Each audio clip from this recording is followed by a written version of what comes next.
नमस्कार दोस्तों, स्वागत आपका हमारे चैनल पर। हमारी आज की कहानी है आत्मसम्मान। पता नहीं किस जन्म की दुश्मनी निकाल रही है मुझसे। ऐसी छुई मुई बनकर बैठी रहती है जैसे मेरे आने से पहले 8-10 नौकर चाकर आगे पीछे फिरते रहते थे। थोड़ा बहुत हाथ पैर हिलाने से कौन सा शरीर घिस जाएगा। इतना सब कुछ मेरे भरोसे छोड़कर बैठ जाएगी। बाहर से थक कर आओ और फिर घर में आते ही रसोई में लग जाओ। सोनल खींचते हुए अपना सारा गुस्सा रसोई में बर्तनों पर निकाल रही थी। ऐसा नहीं था कि उसकी सास कौशल्या जी को बहू के बड़बड़ाने का बान नहीं था, लेकिन वो भी डिठाई पर थी। बहू की बड़बड़ाहट को एक कान से सुनकर दूसरे कान से निकाल रही थी। सोनल एक पढ़ी लिखी लड़की थी। उसका सपना था कि वो अपने पैरों पर खड़ी होगी। उसने नौकरी के लिए कई जगह आवेदन भी दे रखा था। इस बीच जब उसके लिए आकाश का रिश्ता आया तो उसने साफ साफ कह दिया कि वो शादी इसी शर्त पर करेगी कि शादी के बाद उसे अच्छी नौकरी मिली तो कोई उसे नौकरी करने से नहीं रोकेगा। आखिर इतना पढ़ने लिखने के बाद वो घर पर नहीं बैठ सकती। आकाश और उसके घरवालों को इस बात से कोई आपत्ति नहीं थी कि उनकी बहू नौकरी करेगी, इसीलिए दोनों तरफ से खुशी खुशी ये रिश्ता हो गया। शादी के कुछ दिनों बाद ही सोनल का ज्वाइनिंग लेटर आ गया। इस दिन सोनल ने अपने ससुराल वालों से कहा था कि वो अब नौकरी करेगी, तो उसकी सास कौशल्या जी ने सारे परिवार के सामने कह दिया था, बहू नौकरी करे, इससे मुझे कोई आपत्ति नहीं। मैं ये भी नहीं कहती कि वो पहले सारे घर का काम करे फिर नौकरी पर जाए, लेकिन मैं भी अब पहले की तरह पूरा घर नहीं संभाल सकती। मुझे सब कुछ मंजूर है, लेकिन मुझसे ये उम्मीद मत करना कि मैं बहू को रोटियां बनाकर खिलाऊंगी। मुझे पता है कि अगर मैं एक बार इस भंवर में फंस गई तो जिंदगी भर नहीं निकल पाऊंगी। उस वक्त सबको कौशल्या जी की बातें सुनकर हैरानी तो हुई थी। उनके पति ने तो ये भी कह दिया, मुझे नहीं पता था कि मेरी सीधी सरल पत्नी भी सास बनते ही अपना रूप बदल लेगी। लेकिन इन सब बातों का कौशल्या जी पर कोई असर नहीं हुआ। वो तो अपनी जिद पर अड़ी थी। खैर, सोनल को तो नौकरी करनी ही थी, क्योंकि घर के थोड़े से काम के लिए वो अपनी इतनी अच्छी नौकरी तो नहीं छोड़ सकती थी। वहीं उसके पति और ससुर जी ने भी नौकरी की इजाज़त दे दी तो वो फिर कहाँ रुकने वाली थी। इस समस्या का ये हल निकाला गया कि घर के कामों के लिए एक कामवाली और खाना बनाने के लिए कुक रख ली गई।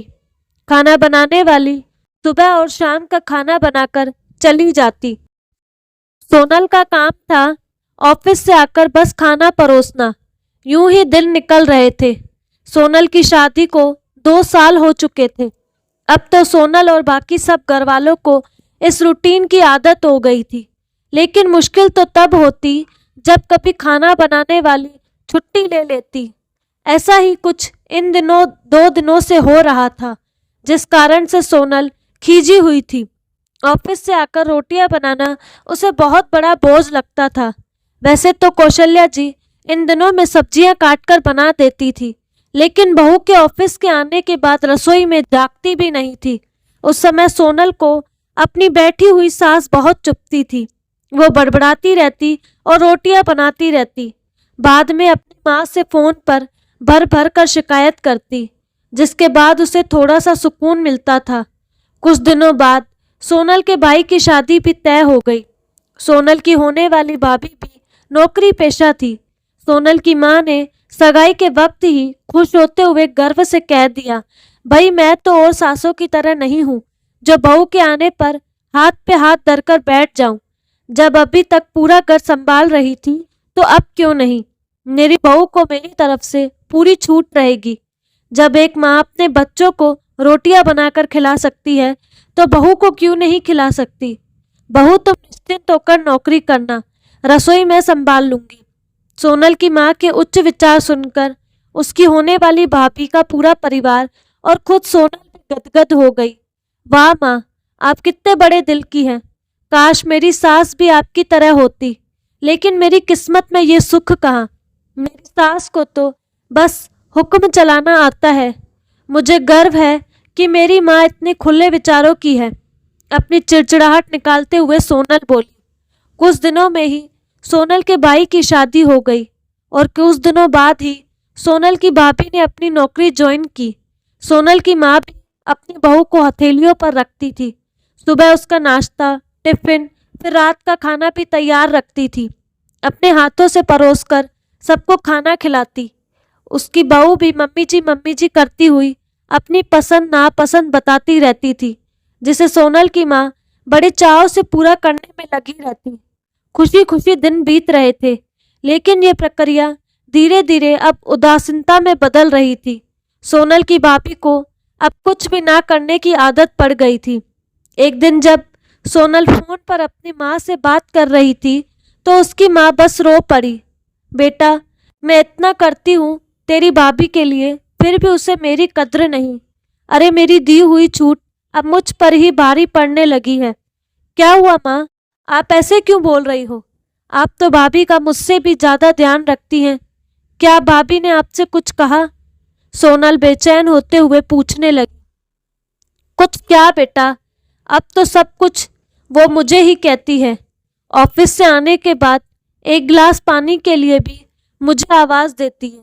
नाश्ते में थोड़ी देर हो जाए तो मदद करने के बजाय गुस्सा होकर यूं ही बिना खाए चली जाती है। आखिर मेरा भी कुछ आत्मसम्मान है या नहीं? मैं तो उसके लिए बस काम वाली बनकर रह गई हूँ। माँ, ये तो बहुत गलत बात है।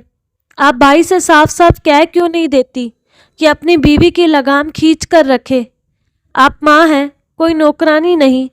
भाभी नौकरी करती हैं, इसका मतलब ये नहीं कि आप पर हुक्म चलाएंगी। गरजते हुए सोनल बोली। किस मुंह से कहूँ बेटा? पहले तो खुद मैंने ही आगे बढ़कर कुल्हाड़ी पर अपना पैर दे मारा, फिर शिकायत किससे करूं? तेरे पापा ने तो कहा भी था कि बहू को ज्यादा छूट दोगी तो बाद में पछताओगी, लेकिन मैं बड़ाई की भूखी थी जो अपनी बहू को सिर पर चढ़ा लिया। एक बात कहूँ बेटा, तू चाहे अपनी सास को कुछ भी कहे, लेकिन समदन जी का ये फैसला सही था कि वो बहू को रोटियां बनाकर नहीं खिलाएंगी। एक बार वो सबकी नज़रों में बुरी अक्खड़ सास तो बन गई, लेकिन आगे के लिए कम से कम अपना आत्मसम्मान तो बचा लिया। अब ना तो तू उन्हें कोई ताना दे सकती है और ना ही कोई रिश्तेदार। काश मैंने भी शुरू से ही ये घर गृहस्थी की पूरी जिम्मेदारी अपने सिर पर न लेने से इनकार कर दिया होता, तो आज मेरा ये हाल न होता। माँ की बातें सुनकर सोनल निशब्द हो गई। बारी मन से उसने फोन रख दिया। बाहर हॉल में आकर देखा तो सास ससुर आराम से बैठकर बातें कर रहे थे। बातें करते करते उसकी सास अपने नाखूनों पर नेल पेंट लगा रही थी, जिसे देखकर ससुर जी उन्हें चिढ़ा रहे थे। अब बुढ़ापे में ये फैशन करके किसे दिखाओगी? मेरी तो नज़र भी कमज़ोर हो गई है, किसी को नहीं दिखाना मुझे। मैं तो अपनी खुशी के लिए लगाती हूँ। सारी उम्र तो घर गृहस्थी में उलझी रही, अब अवकाश का वक्त आया है तो अपने शौक तो पूरे कर लूँ। पता नहीं कब भगवान के घर से बुलावा आ जाए। सोनल की सास मुस्कुराते हुए बोली। पता नहीं आज क्यों सोनल अपनी सास की बातें सुनकर चिढ़ नहीं रही थी, बल्कि वो भी मुस्कुरा उठी। सही तो कह रही हैं मम्मी जी, एक गृहिणी को अपने लिए वक्त ही कम मिलता है। पहले अपने बच्चों को पाल पोस कर बड़ा करो, फिर कामकाजी बहू आ जाए तो उससे और उसके बच्चों को संभालो। काश मेरी माँ ने भी मेरी सास की तरह पहले ही कह दिया होता कि बहू को रोटियां बनाकर नहीं खिला सकती। तो दोस्तों, कैसी लगी आपको कहानी? अपनी राय कमेंट बॉक्स में ज़रूर बताइएगा। साथ ही हमारे चैनल को लाइक, शेयर एंड सब्सक्राइब करना ना भूलें। धन्यवाद।